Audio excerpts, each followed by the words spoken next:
Oh, bonsoir, my little beautiful cherubs, and welcome back to another quarantine quest where I find things to do to pass the time. So, today I am going to show you how to cook the best, the Frenchiest of the French meals. Risotto. Ooh la la. Excellent. So, let's get straight into it. We got my wooden spoon. Oh, so beautiful. So wonderful. I love you. Mlam. Anyway, please enjoy.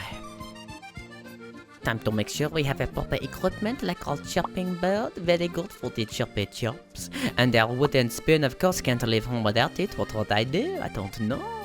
And then our knife for the pokey stab. And we've got our wok so we can swirl it all around. And the mushrooms. Mushroom for what? I don't know. And our bacon so flat, so streaky, so fantastic. The red pepper so we can go speedy. And of course the rice itself so petite, so grainy. And the wonderful fromage is so beautiful, so Mathieu. So our next step is to make sure that all our housemates are asleep as they do not need to witness this madness. So poke your head out the door, make sure that the coast is clear, and if you think you are good to go, then go for it, scurry down that hallway like the rat you are. Now remember, a chef always shows dominance over the kitchen by asserting himself like so. Beautifully executed, and also of course keeps his hair long and loose to ensure maximum performance. So let us begin with our bacon. So what we want to do here is we want to slice it into a bunch of tiny little meaty boys, just like so. Look at that, so beautiful, so magic. Oh, it makes me happy. So now that we are finished with our bacon, we want to begin with our mushrooms. So admire the craftsmanship of your pointy boy, look how beautiful it is. Then take one of your fungi friends, line it up, see where you're meant to make the cuts, and then, when you are happy, go to work. Now, I would like you to pay very close attention to the extreme accuracy and precision of my chopping action during this part of the process. As you can see, I like to utilize quite a variety of movements to keep the produce as fresh as it can be, such as this corner upward movement that you can see being demonstrated here, and also this top-down movement, a personal favorite of mine, always makes perfect cuts. And make sure that you are aiming for the bowl that you prepared earlier, just to make sure that we don't have any spills and you keep your food as fresh as possible. Wonderful, that was expertly done if I do say so myself. Nobody rivals me with a pretty boy. And as you see here, we have a bowl of perfectly chopped mushrooms ready for our meal. Okay, and next we must light the fires of creativity. Oh, wrong banner. Don't mind me, turn that off. Wonderful. Let's try that again. Light the fires of creativity like so. There we go. Now take your swirly boy, put it on the fires, and make sure it is nice and comfortable for the next stage of the process. And now we want to take our perfectly prepared mushrooms, making sure that we don't disturb them too much, and tip them all into this swirly boy like so, making sure we don't forget any or leave any behind. Oh, but there's one. Sneaky boy, all sorted. And now back to our previously prepared bacon. We're just going to simply take our pointy boy and slide it on in to join its fungi friends in the swirly boy. Beautifully executed. Gosh, I'm good at this. Okay, now I want to move on to the next step, which is the stirring. Considered to be quite simple, but is actually quite complex. So none of this swishing it around. We want to start by stirring anti-clockwise with our wooden spoon, like so. But it takes a lot more than this. As you see, while I might be doing the correct anti-clockwise movement, I also need to include my hip movements too, like so. Look at me go. Excellent. This achieves true synchronicity with your food. So as you can see here, our meal is starting to look a lot like the swamps of Dagobah, and we want it to look a little bit more like Tatooine. So we are going to do something else in the meantime. So what I want you to do now is take your favorite cup, it can be anything you like, your favorite mug, your favorite jug, something to hold things in. This is mine. Have a look at it, it is beautiful. And place it down on the bench. Now what I want you to do is take out your little Razzie boys and pour precisely 23,588 grains into that mug. Now this precise amount is essential in achieving peak flavor from your food. And now I will demonstrate the critical way of adding your lice to your swirly boy. First take a single grain, nothing more, nothing less. Place yourself in a position of strength and then simply throw. Perfect, look at that skill.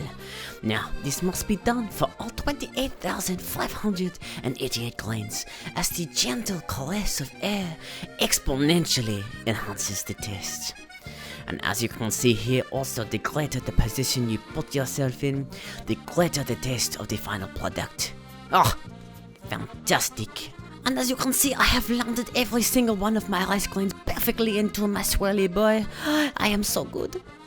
And now we want to take a moment to appreciate the work that we have done so far, the effort we have put in. Oh, it's so perfect, it's so magnifique. Excellent, so our next step is to reach into our back pockets and pull out our Elder Wand, and we're going to be casting a perfect rendition of the charm Argumente, the spell used to create water. So, prepare yourself and cast the best spell that you possibly can. Wonderful. Now, if your spell casting is as up to scratch as you might hope, you should see a now lovely stream of water pouring from your wand, creating a nice puddle in your meal. Perfect, so now we're going to let our food simmer away just for a little bit while we attend to some other business. Now for this next step, we want to summon a red pepper perfectly in the center of our choppy boy.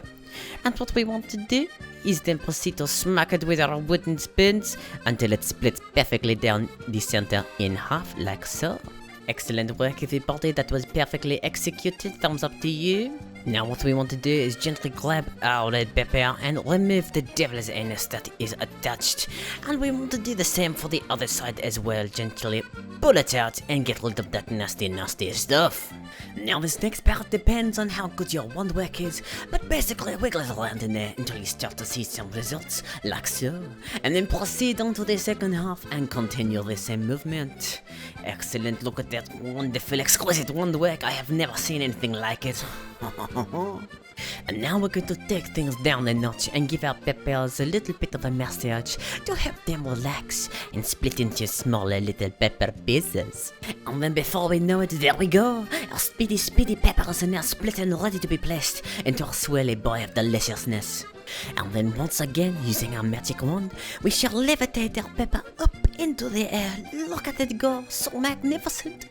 And then we shall take it straight over to our swirly boy that is waiting so patiently for us and deposit this red goodness straight into it. Off you go, little peppers, you're doing wonderful. Bye bye now. C'est magnifique, we are doing wonderful and are almost there now. But I just had a thought. If you are a genius like myself, you might also keep spinach tucked in your sleeve just in case you might need it in the future. So make sure you get it all out of there, as this is the perfect time to use it, and it goes, yes, wonderful. Oh god, it's so juicy and sticky, what have I done? Oh no, not perfect, what a perfect situation to be in. Wonderful. So now what we're going to do is get out our secret seasoning. It does not matter what it is, it only matters how you use it, and proceed to sprinkle it onto our meal with as much flair as possible to attract all the women in the vicinity and demonstrate your cooking skill. Ah, excellent fun. Make eye contact, wonderful, and then 3, 2, 1, flair. Beautiful footwork. What a marvel it is to witness this true artist at work. Now finally, take a big sniff to make sure it is good. I think we are finished. Perfect. Okay, so now that we are done, you want to take your favorite piece of storage plastic and then take your swirly boy and proceed to gently pour your glorious meal into the container, ensuring that there are 0 spillages. Oh, look at that careful handiwork. So impressive, so gentle. And finally, one last sprinkle of fromage to top it off, just to make it just perfect. Oh, look at it. And then finally pop a lid on it and you can tuck that away for a rainy day. Beautiful. And so with that, dinner is served. I hope you enjoy, Archie. And to everyone else who has stuck with me for this long, I hope you enjoyed as well, and maybe even learned something on this little quarantine quest of mine. But otherwise, thank you so much for watching, and I will see you in the next one. Au revoir!